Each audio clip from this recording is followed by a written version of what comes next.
the first and most obvious question is, how did extra credits start? Extra credits started sort of unofficially.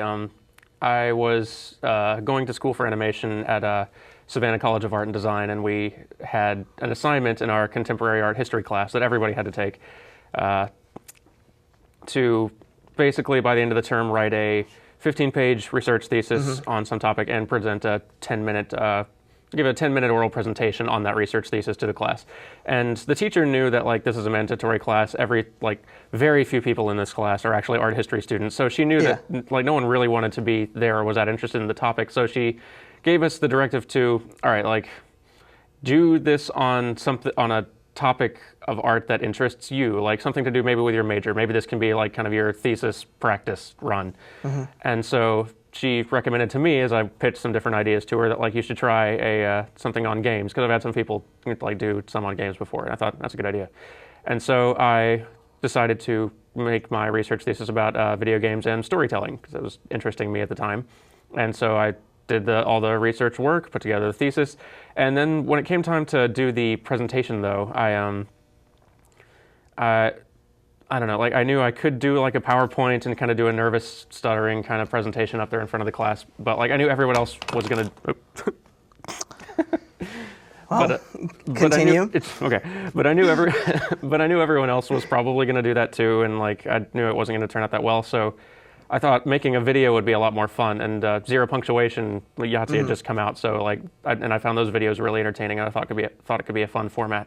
So I made an exactly 10-minute presentation video of me at a podium wearing the shirt and tie that I knew I was going to be wearing to the class that day, and showed that instead. And it seemed to be a pretty big hit, and it's rough, but it's sort of an early proto version of what extra credits eventually became.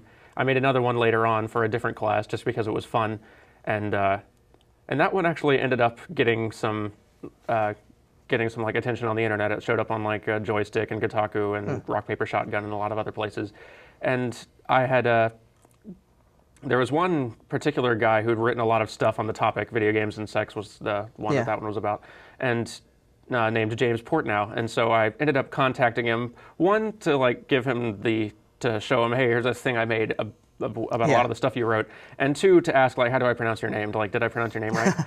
and he ended up and he really enjoyed it, and I didn't realize this, but he'd been writing lots of like industry facing stuff about game design and stuff for like Gamasutra and Edge and things that like the rest of the industry could kind of read and discuss, like game theory and so on. But he'd been kind of thinking that he really wanted some sort of way to bring that sort of discussion to the consumer level, because like consumers are the people who like in the end, it's their money that decides what we make and what doesn't get made. So, and he thought, like, he saw this video basically of taking his sort of ideas and condensing them in an entertaining little way, and thought that this is perfect, this is great. And so he hinted at me. He said, I like this video a lot. If you want to make any more on any of the stuff I've written, feel free. And then eventually he just said, yeah, you know what, I'll just write stuff for you. And so we started like making a few of them just kind of on YouTube, and every now and then when I had time in between class schedules and work and all that other stuff. And eventually he got in contact with some people at The Escapist and came and told me like, hey, they want us to do a weekly show. And then we brought on Allison, brought on another artist to be able to produce more of them, like be able to produce them once a week, because I knew I couldn't do it by myself.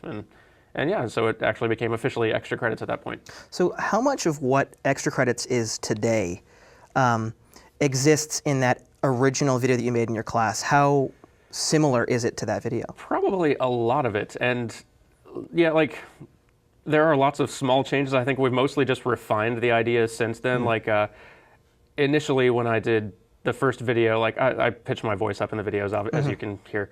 And initially, I pitched it way up, like really high, very chipmunk-like. I have since then, over time, realized, knowing that really puts some people off, and I can understand. I have kind of slowly been bringing that pitch down over the years to where I feel like it's kind of at a nice, comfortable level that's not too obnoxious. The art, like, we've had a lot of different artists help out with extra credits, from Allison, the initial artist we brought on, who helped us for the whole first year by herself. We now have two artists named Lily and Scott, who kind of switch off doing the art for the show. They have done a full like kind of redesign of the characters and really tried to make everything look a little more cohesive and nice. So that I think has improved a great deal. Allison brought a lot to the show as well, art-wise, that has kind of improved it. Just the more people we bring in, the more kind of gets added on, the more fun ideas, and the more it gets brought to it, which I really liked. Well, it's interesting because like hearing you talk, in your normal tone, like you can hear, oh yeah, that's the guy, but it's funny because I actually don't know. I wonder how many of the fans actually kind of think of the presenter as a separate thing. Like, do you consider it your avatar, or is it like a little bit? And that's kind of why I've kept it that way. And I really like that aspect because it's very easy to see, like, for someone presenting information or making an argument, and it's very easy to see the person giving the argument and let that kind of influence your perception of the argument, kind of based on whether you like the person or not, like whether the person, because if the person annoys you themselves, just with they have some weird voice thing, or they just look weird, or they have some just whatever the reason might be, like it kind of influences your perception of what they're saying and how you take it in. But if it's just kind of a character, just some random character you don't know that doesn't really give off much of an impression, then you're not paying attention to who's delivering the message. You're only paying attention to what is being said. And so I think that having a little cartoon version of me with a slightly modified voice, so he's just kind of his own little character delivering the actual information, I think that probably does help a lot in the end for like how the actual arguments and topics are received. Yeah. So. Well, it lets the material stand on its own and kind of speak for itself, right? Yeah. So when James started taking over, like, to clarify, the original videos were based on actual like papers that you read that he had written and other people had written? Pretty much. They basically were based off of like research essays and papers that I was doing for school. So like I would go and do my research. Like, okay, here's my topic. I wanna write about this stuff. Like, so I start looking for first books that have been written on these sort of topics, which there aren't any. So I started, at least there weren't then. Yeah. And so I started looking to the internet and finding like various columns and articles that had been written by people in the game industry kind of about different topics, or just game journalists or different people having observations about the state of the game industry, and started kind of forming my arguments in my paper from there. And for that one particular video, like I found a piece by James that I thought was like, this is right on the money. This is exactly the argument I want to make. So I based a lot of the kind of core of the argument on that article he'd written. And it is different now in that he obviously writes them himself completely. And I still he and I will send script back and forth kind of in the editing process. Like I will add occasional extra ideas there every now and then. I will usually mostly just revise them so that they sound better when spoken aloud, and they sound a little bit more casual, a little bit more like my speaking voice, just so they flow a little bit more naturally. But yeah, now at this point, it's mostly, I'd say 95% like all him and his observations and stuff. Because he's been doing this work for a long time. He knows way more about game design and the game industry than I do. So I am honestly learning, I think, probably as much as any other viewer who watches the show. I just learned a few weeks early when I do the script. So. Sure. Well, I guess that's kind of my kind of real question is that, like, how is the show produced? Like, is James, do you just receive things, email, like, here you go, and then do you, like, how much do you modify it? Do you change it, It depends. Like I do mostly receive scripts from him kind of in bulk. He travels a ton. He does like 3 or 4 jobs. I don't know how many jobs he does. He does a lot of jobs. And because he's a game design consultant and he teaches at DigiPen, or at least he did. I'm not sure if he's doing it right now. He also goes and gives talks everywhere. Yeah, and he gallivants. Good. Yeah. Yes, he gallivants. And so he's always in a state of having like 10 scripts half done on his computer somewhere that he's just like kind of hammered out rough ideas, but he hasn't finished. And then I will probably pester him saying, okay, I'm running out of scripts. I need something to start putting through our little production pipeline to get to artists. And so he'll say, got it. And he'll, like the next day, he'll send me like 3 that are in various different states of doneness for me to kind of finish up. And usually, like, he's got the core arguments all there. Everything, all the statements that we want to say are all there and present in the script. I will just usually rephrase things to, again, sound better spoken aloud or sound more natural to say. Occasionally, I'll add a different idea in there, or if there's something in there that I think like I'm not so sure about, I will bring it up and we'll kind of bounce it back and forth and we'll give our arguments and usually come to kind of a middle ground. Or he'll just explain to me what he meant or what he meant for it to say, and I'll say, oh, okay, let's rewrite that to clarify a bit. It's very rare that we'll actually have a script that I will actually not agree with some larger point in it or want to revise a good bit of. Yeah. But Has that ever happened? It's happened maybe a couple of times, and it usually wasn't a problem with the argument. I think it was usually more to do with the presentation, sort of like one of the probably the earliest one that we actually had to do a lot of back and forth on was an episode on piracy that we did, and I felt like everything that he said in it was like all good statements and correct, but the way that it was phrased, I mean, him being from like a part of the game industry, he definitely has a different perspective on how piracy directly influences his life and the lives of the people he works with pretty directly, and in a very different way than piracy influences the average person who like just plays games and occasionally pirate games. And so he was making all good points, but something about it felt very like cold. Not really not necessarily cold or hostile, just definitely much less like empathetic or yeah, I guess so. Like it was being a little bit too, I guess, harsh is probably it's like, and I can see totally the reason for being for being harsh, but I also know if the viewers immediately kind of put on the defensive, then no one's going to be listening and paying attention to this. No one's going to take anything away from it. They're just going to piracy especially has this weird sort of feeling where even if you are not guilty of piracy yourself, as soon as some company accuses us the gamers of pirating stuff and accuses the consumer, you immediately feel kind of lumped in with that group and you feel a little defensive about it. Yeah. So I knew that if that's going to be off-putting, people are not going to be receiving this argument as well as they could. So he and I did a lot of back and forth and trying to kind of even out to just kind of smooth out the delivery to make it as not inoffensive, but just to make sure that it didn't put people off so that people would actually stay to listen to what was being said. And I feel like it was really effective in the end. Well, that's really interesting because you, at the moment, you aren't, you're not in the games industry. You're an observer like the audience, right? Right, exactly.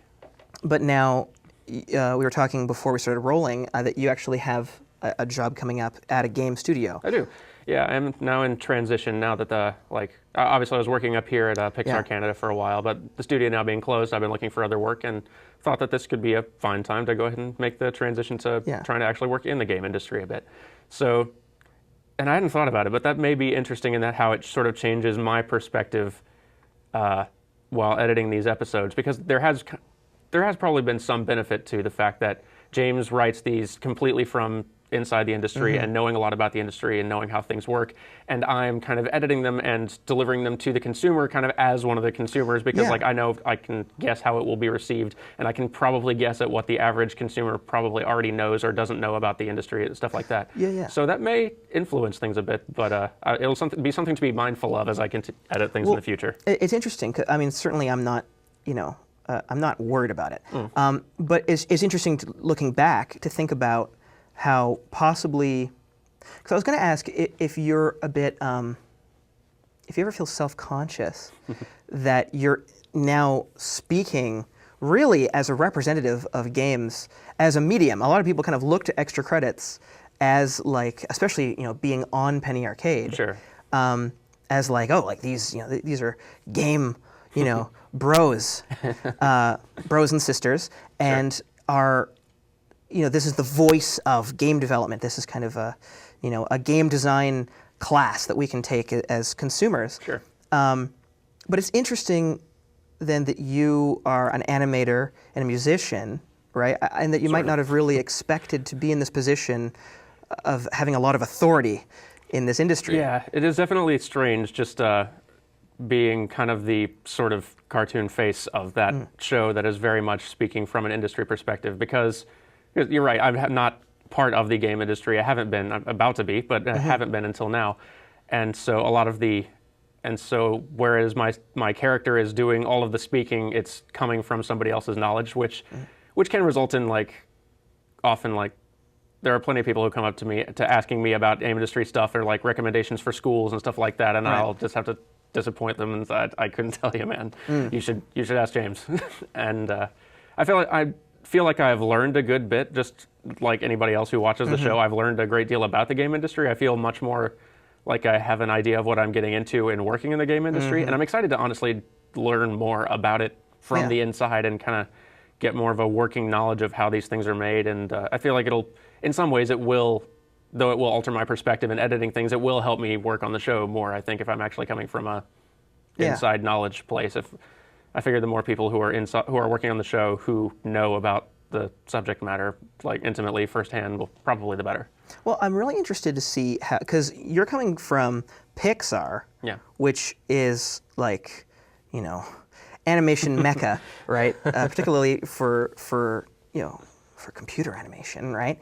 And then going into the games industry now, I don't know about animation specifically, but I know that for like modelers, the film and games industries are very different in terms of the resources, and especially at Pixar, right? For sure, they are different media, and so they kind of have different demands and different needs. The animating for film versus animating for games is a very different beast, and in a lot of different ways. Like for film, you are animating to a camera, and it has all you have to do is make sure that it looks good to a camera. Like it can be, the arm can be stretched out forever long this way, but as long as to the camera it looks right, who cares?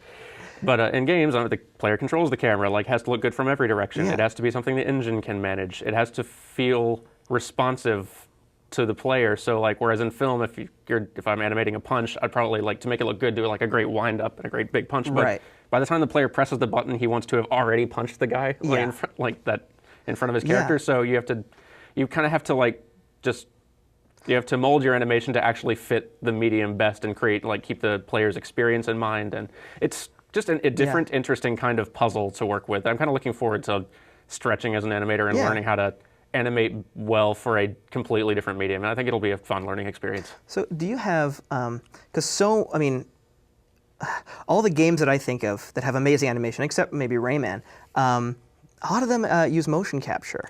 Yeah, right? It's a good tool. Like, especially for if you want your game to have realistic human physicality, to look like to kind of capture that photoreal feeling or that feeling of just a real person walking around. Like, you can do that by hand if you want to, but it is going to take a long time, and it's in the end you're just going to be trying your best to get close to what the motion capture is going to buy you a lot for free very quickly. It's not going to give you the final product. You're going to have to clean up a lot and then kind of plus a lot of things, but it's a good tool for that kind of job, and especially for like a lot of like if you have a ton of stuff that you have to capture, like a ton of, like I imagine any of the guys who works on sports games like Madden or FIFA, there's just so much animation and so many different like animations that you need, that doing all those by hand would just be prohibitively a huge job. So it's a great tool for certain jobs. For other jobs, like doing stuff by hand is the better way to go. I know some animators are very much like very much in one camp or the other, and kind of there's a divide that one thinks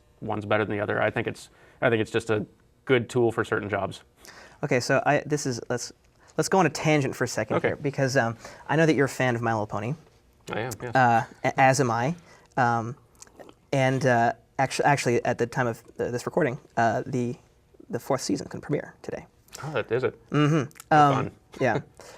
However, a lot of animators fall into the, especially, I guess maybe not so much CG, but certainly classical animators are very anti-Flash, right? Anti, the whole symbol tweening thing. Sure. So where do you fall in that argument? Granted, this is much more in the classical, traditional animator sort of side of things, kind of a little bit outside of my wheelhouse just because I haven't worked in it.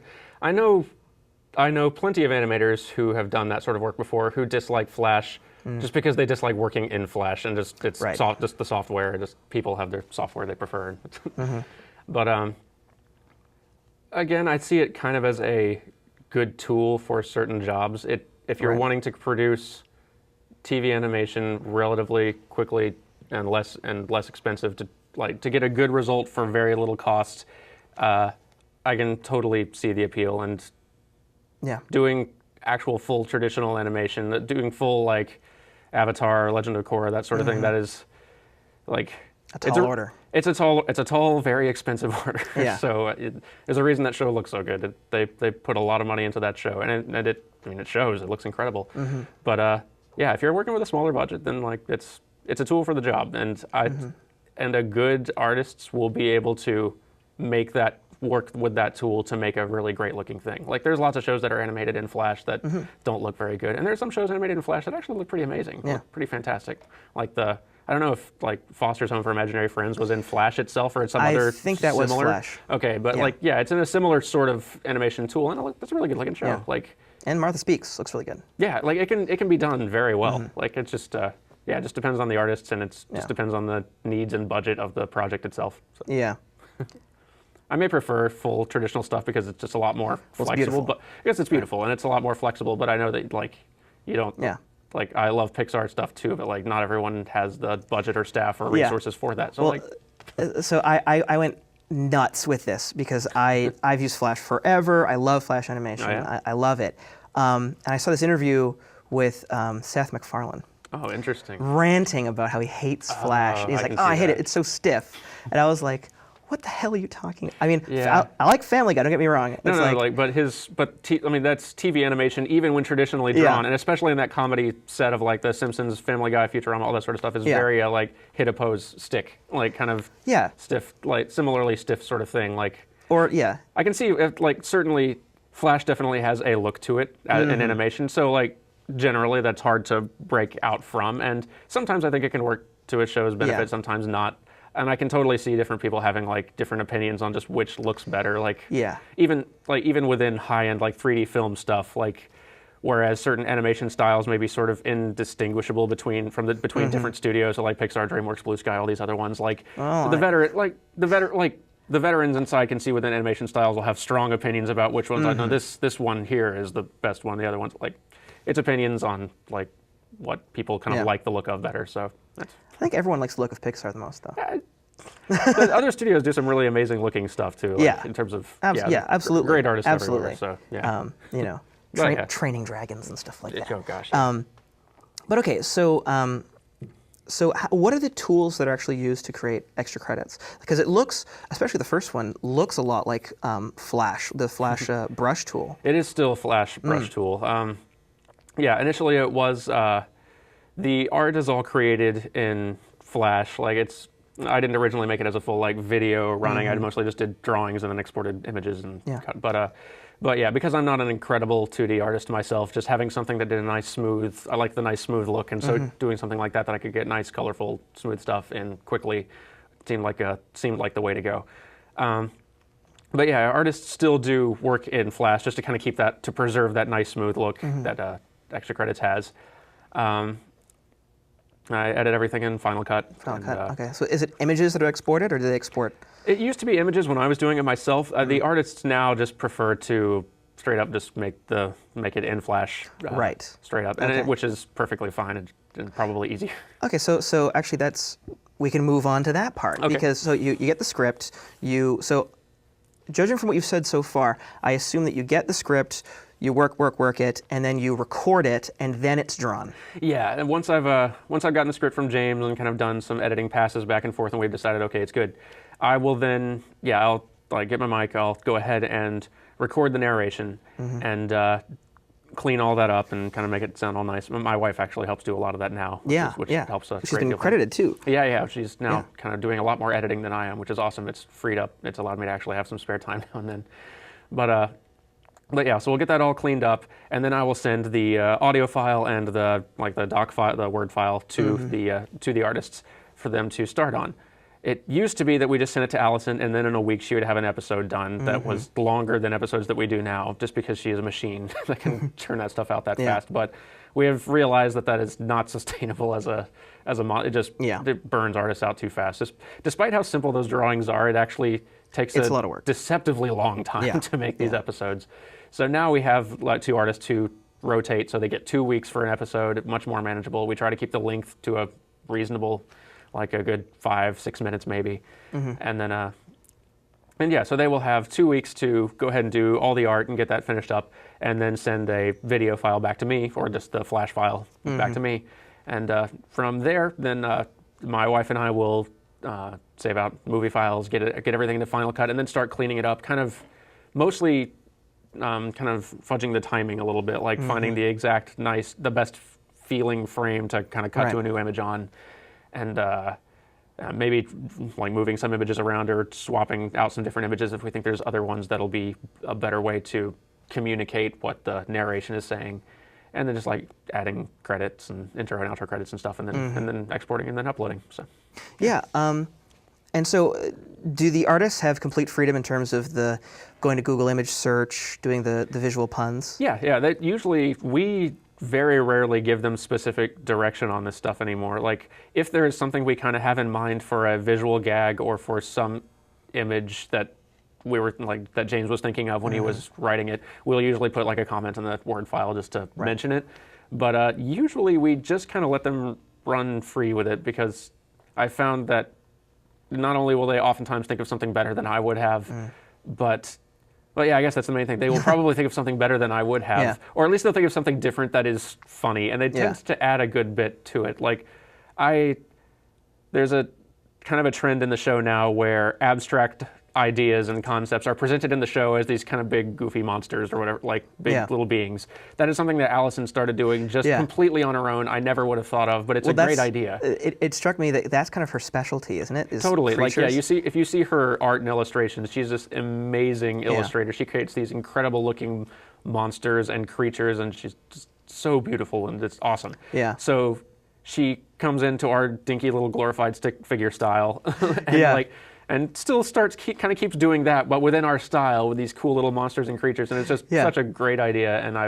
And the other artists have taken to doing that as well, and it's just everyone kind of brings their different sensibilities. Like she's an illustrator, so she brings a lot of that and a lot of great work with color, and she makes my pathetic little style really sing. But like Lily and Scott, they're coming in. They're like webcomic artists and cartoonists, so they come in. They kind of bring a much more comedy bent and like a lot more kind of visual gags in that sense, and very expressive character stuff that is just really great. So I like seeing how different artists kind of present our videos and their different styles and their different strengths.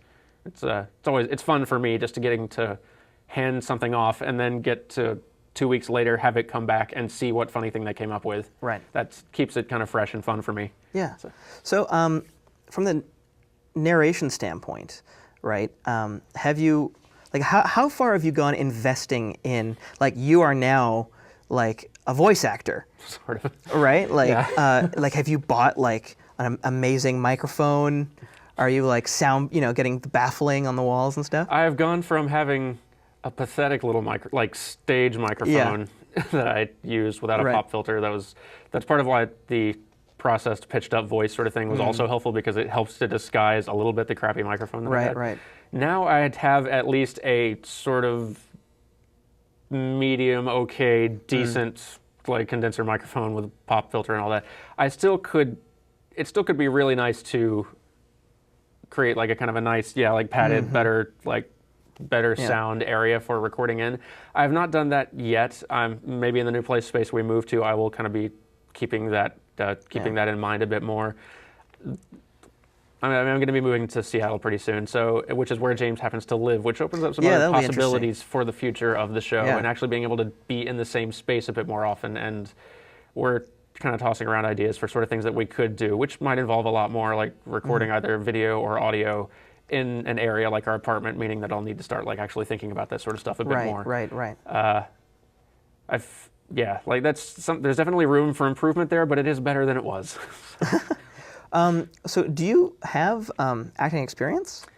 I have a little bit. I guess I was a drama major coming out of University of Georgia, but that's just because that's the small department that they had a little CG like kind of branch off to the side of. But yeah, I was a drama major, so I was taking acting classes and directing and stage stuff, which is all really fun. So I've had a little bit of it. And as an animator, you're kind of a bit of an actor anyway. So like you're acting through the little mirror. puppet. You're kind of a puppeteer. So you're shooting reference of yourself acting. You're trying to find you have to know how to act to make the character act. So yeah, there's definitely a bit of experience there. And I feel I've learned. I've become a bit better of an orator, not like in terms of public speaking, but in terms of actually like speaking for microphone recording. Well, you mean you have it down, right? I mean, like a major part of the show is the the way that you're saying everything, right? Yeah, The cadence, the specific pauses that you're making, like when you have these, the occasional time that you swear, right? And that's an art unto itself, having all of that, down. We've gotten better at it, and I've gotten better at it and speaking more clearly. I still obviously have lots of room to go. Like professional voice actor training would actually be a fun thing to do sometime. Maybe I should consider that in the future. But yeah, it's getting better. I can recommend voice acting teachers in Seattle. Really? Yeah, I can. I was seriously we'll talk later. Tell me later. Yeah, and Vancouver. Cool. Okay. But okay, so this is the thing. Extra credits has become a little bit of a media empire. It's let's say it's not. It isn't at the penny arcade level, Sure. but it's at the extra credits level. It's you've got the show. You've had a few opportunities to do. One was for Firefall, and then one was for Rome. And Sure. the Rome one, the cool thing about the Rome one is that it wasn't actually literally about the game. It was extra history. Yeah. How did that happen? Those things tended to happen because James, being the gallivanting fellow that he is, tends to know everybody, it feels like. You see him at PAX, and he cannot walk from one end of the show to the other without gathering like a whole train of people like around him that he just knows. I've seen this. You know what it looks like. Yeah, absolutely. So there are people that he knows, and people that I cannot remember honestly if the between the Firefall and the Total War thing, if those were cases where it's people that James knew there that he contacted and proposed the idea to, or if it was people at those studios who knew of us and were fans of what we did, who then proposed the idea to us. I'm thinking for Firefall it might have been actually that we ended up getting in contact with Mark Kern with Red 5 because of the anti-SOPA video stuff that we were making at the time. Yeah. So, and that probably led to the eventual working with them for the Firefall thing. It's been a cool thing to kind of do on the side. We all do this show after getting home from our day job, so we're all kind of working on it part-time, just in what time we have available. So it is challenging occasionally to try to create more content with the limited time that we have, especially James, given his 3 or 4 or 5 or 6 jobs. But yeah, they've been a fun thing to do on the side, and a kind of a fun possibilities to expand into in the future. We have been trying to think about what are some efficient ways that we can do more things without given the limited time and resources that we have. And the Extra History series was definitely really popular. Everyone really loved seeing those episodes, and we loved getting to do them. So if there's some way to continue doing those in the future, then we'd love to. That'd be awesome. Yeah. But yeah, we're trying to find kind of ways that we can expand in that way and build out. But well, so there's 2 things about Extra History that were really, 3 things. The first is it was great. Thank you. It was interesting because it's like somebody had this notion that Extra Credits, the show, the concept, might be more than a show about games. Sure. It could actually just be a delivery mechanism for any kind of information, right? And my understanding is that James knows a lot about that time period as well. So it happened to work out quite well. It did, yeah. That was very interesting. The notion that you could actually do a, Khan Academy, literal classes in things in the Extra Credit style. The other thing that was interesting was that you brought Allison back in to do it. Now, was that those were made really far ahead of time when she was still working, or did you bring her back? We decided to bring her back in for that one because she's been part of the reason that she's stopped working on Extra Credits is just because she just got too busy working at the different. She's an illustrator. She's working for a game company. Yeah. And she works very, very hard, and honestly, even despite the fact that Extra Credits is nice, simple stuff done on the side, it still takes up a lot of time, and it just burns an artist out if they're having to do that much work. Of course. So she'd been kind of taking a break from it, but we knew we had we were going to be producing these shows alongside our regular schedule, making the Extra Credits episodes, and we thought and we asked Allison, would you be up for working on just 4 and in the next few months? And she was totally on board with it, and so it was really great getting to have her back on for those, somebody that we've worked with before and really like. And I think everyone loved getting to see Allison's work again for the extra history as well. So yeah, it worked out very well. Well, the thing that's interesting about it is that you've got, like, this might sound weird, but the main show, Extra Credits, I guess we'll call it, Sure. is kind of this train that's coming around the mountain. It's this, you know, it's this machine, right? You've got these two artists, they flip back and forth. You've got James, you've got you and your wife going through the whole thing. But it's relatively easy, not that it's easy, but relatively easy then, if you say these artists work on this show and we can do these side projects, and presumably the money coming from the side project can pay for the cost of another artist, whether it's Allison or whether it's someone else. The thing that was so interesting about seeing both the Firefall thing and the extra history thing is that I think the comparison to Penny Arcade is actually quite apt, because they have their PA Presents series where they'll do comics for these game companies, right? And I was like, oh, here we go. Extra Credits is doing the EC Presents thing. It's very similar, yeah. However, yes, people loved Extra History. Some people, I read those comments, some people were very angry about it, and I thought unfairly. In no way am I taking their side, but what do you think the deal? Why are people fine with PA Presents but flip out at Extra Credits for daring to make money? It's, I don't know, it's a popular internet kind of comment thing. Like, I wouldn't want to even try to get too much into like guessing the psychology of it, but like just because I know I'd be wrong. But it's, I don't know, it's kind of a reality of just being an artist in general. Like, it is cool that you're creating things, and obviously you're doing it out of a passion for the things that you're making, but there is a very real, like, you need to make money to keep being able to keep sustaining yourself doing this thing. And as much like we would love to, like, of course, obviously, if we could be coming out with an extra history episode every week, just like an Extra Credits episode, like feasible, like realistically, if we could do that without like having to bring in any extra money to actually support it, then totally we would, because we had a great time and we loved doing it, and we'd love to be able to put out all the content. We'd love to be able to come out with an episode every day if we could, honestly. But yeah, it's just like a reality of the situation. Like, if we're gonna working overtime trying to get those things made and bringing in other artists and who need to be like who fairly compensated for their work for things, then people got to get paid for that sort of stuff. Like, they're gonna get paid for their work. So it's just a reality of it. And I mean, I don't know if the people, like, I don't know how to break it to the people who don't realize that we might be getting paid for the other episodes too. Well, whatever.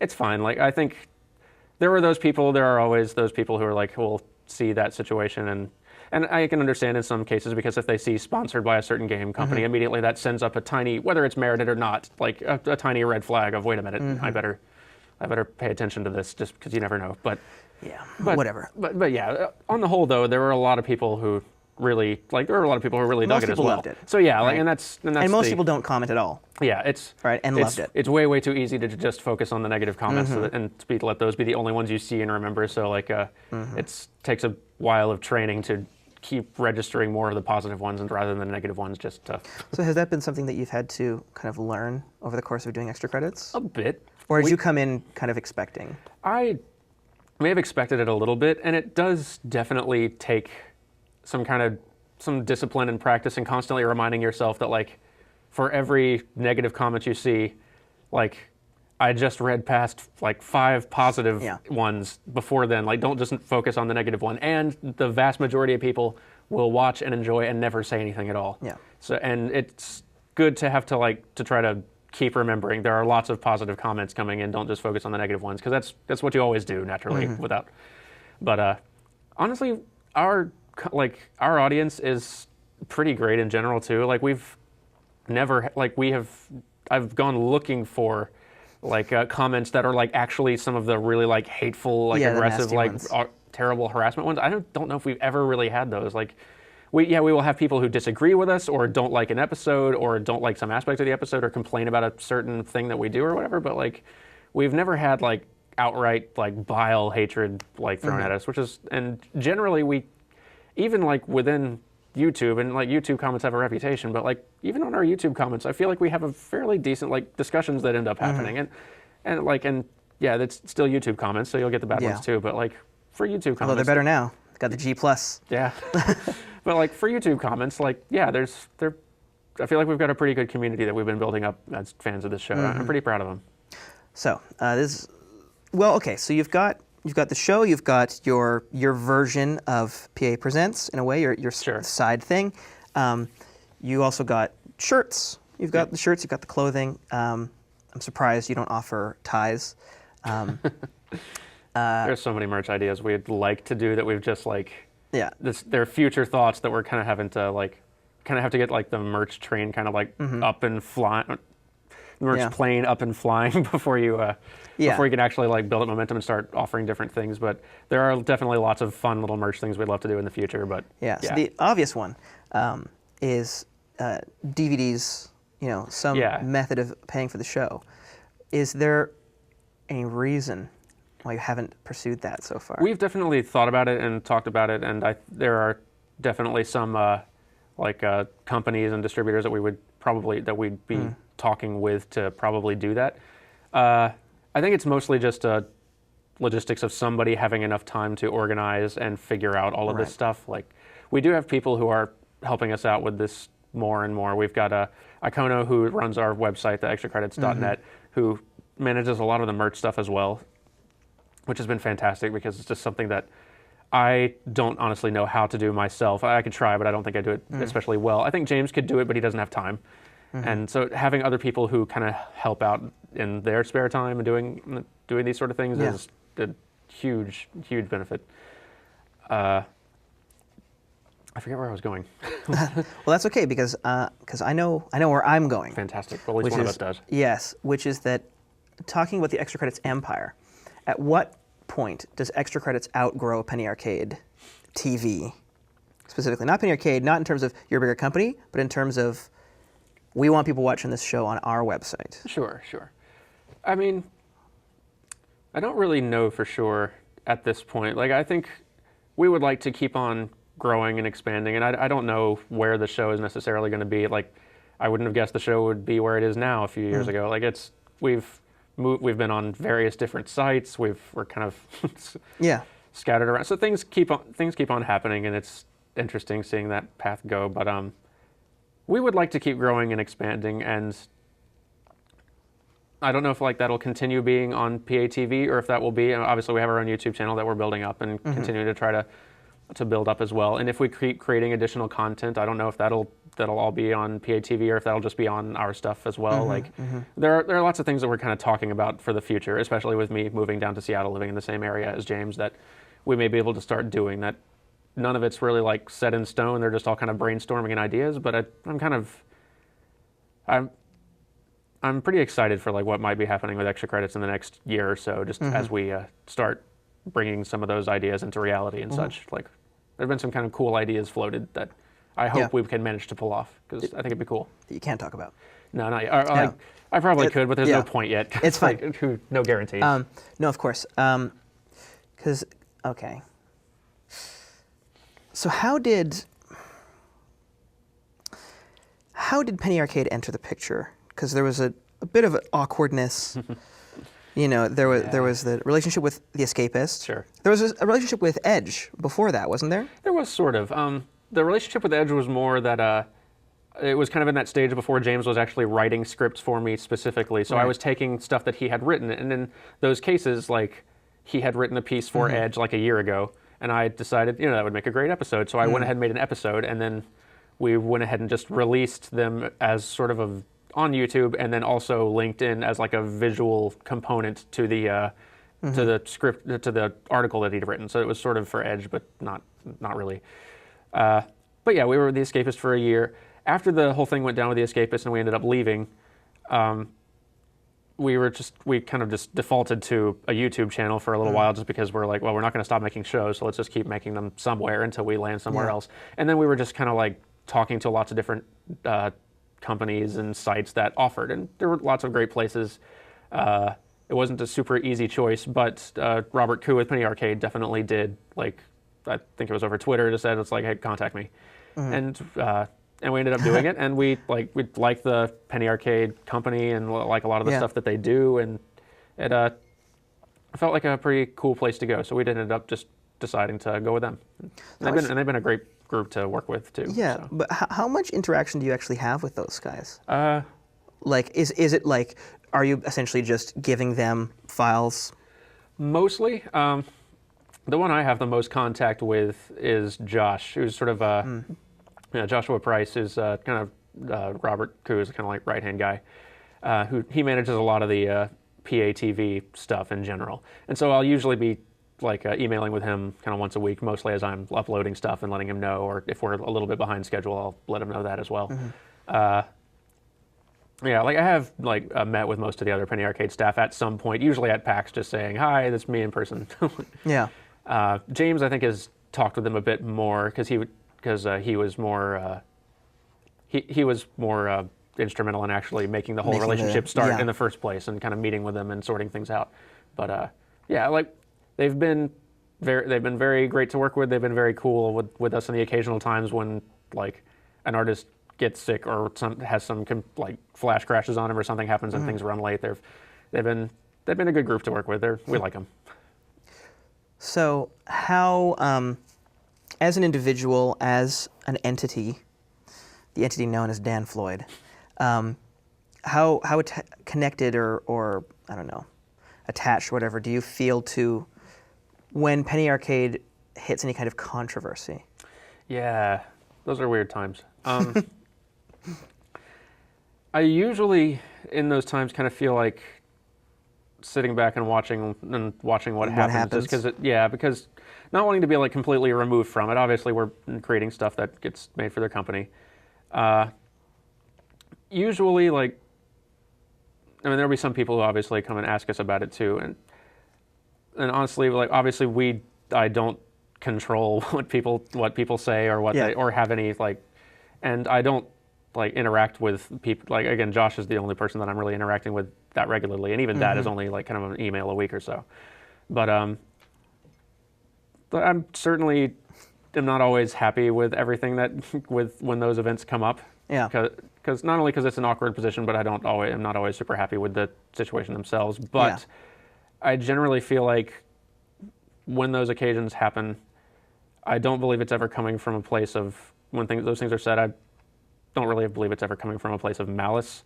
And I do also recognize that like it's a company with a lot of people and that does a lot of really positive stuff as well. Like it's I do not love it when those things happen, for sure. Yeah. But well, I mean, I'll take the heat off you a little bit, because I mean, my own sense, specifically, what we're talking about is the Gabe thing. Usually. Yeah. The Gabe thing, which could be any number of things. Sure. Yeah. But it's funny because those things don't really tend to affect my own opinion of Penny Arcade, because I really don't see Penny Arcade as Gabe and Tycho. Yeah, they're definitely. I mean, they are the front faces of it, which definitely. So like, there is certainly it can present a problem when those situations come up still. But you're right. There's like 20 something, like are there 15 or 20 people now? 15. So. Okay, there's like 15 people working for that company, and a lot of them are doing really great stuff. And Penny Arcade is a pretty large empire that does a lot of stuff at this point as well. Like, so. Yeah, like those. I'm definitely not like in support of those moments, and I think whenever he does, because generally, in most cases, like after those events will happen, like Mike will come around and he'll be kind of like, he will apologetic, and he will apologize, and I do believe it's completely coming from a genuine like, I agree, just going from a place of not understanding to understanding or more empathizing, and so which is why I feel like I don't feel like it's ever coming from a place of malice. I feel like it's coming from a place of misunderstanding. Yeah, so absolutely. And I know that like in other senses, like he and a lot of the other people in that company are really great people who have done a lot of really great stuff, which I'm a fan of a lot of the stuff they do. And in a very tangible way, the Child's Play is something very, very good that they have been a part of making and building up. And I think PAX is a very, very good like wonderful thing as well. That like Yeah. I think like I don't, as much as I may not be a fan of when these moments like these Yeah. events come up. Sometimes like, at PAX. Sometimes at PAX, but I think PAX is a lot bigger than that, or even them. Than them or even Penny Arcade. Yeah. Yeah, absolutely. And so it's And so is Child's Play. and so is Child's Play. Yeah. Like it's certainly not something that I would want to like. Not I don't say any of that to like excuse those events or anything, but like it's But it's something. it's a sort of a bigger picture thing that I try to keep in mind, and yeah, like it is always kind of like it introduces a lot of conflict during when those times happen, though, for sure. Well, and it's also important. I forget where I read this essay, but it talked about the importance of being able to kind of appreciate. It wasn't questionable things, but it was like. God, I've forgotten the word, but like mixed things. It was like Yeah. you can't really enjoy any kind of media if you're not willing to kind of sometimes go like, yes, this is bad, but I like most of it, right? Yeah, that's the thing. Like I really like Mike. Like I love his art. I love his sense of humor. I love a ton of the different things that he's created. I still think like I've only gotten to actually talk with him once, like at PAX really, but I still think I expect like he is a really fun, great guy to hang out with. So like there are lots of people who are very good friends of mine who have said or done lots of things that I completely disagree with and would not want to like back them up in those moments, but like that I know are still like good, worthwhile people who create good, worthwhile things. And so like Yeah. there's definitely kind of internal conflict at those times, but it's something that me and a lot of the other extra credits people have kind of talked about when those events come up. Yeah. But yeah, I think I still don't regret being I don't regret being a part of Penny Arcade at all. Yeah. So, looking at extra credits as a whole, just historically, right? What do you think is the most surprising thing, just for you, like the surprising way that you have changed over the course of, is it how many years is it? Yeah, it's about, probably like going on 3.5 now. Yeah. Yeah. It's 3 to 4 years, right? Like, so what do you think is the most surprising way that you have changed? Surprised you the most? That's a good question.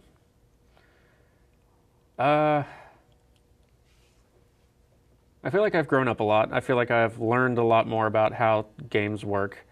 It's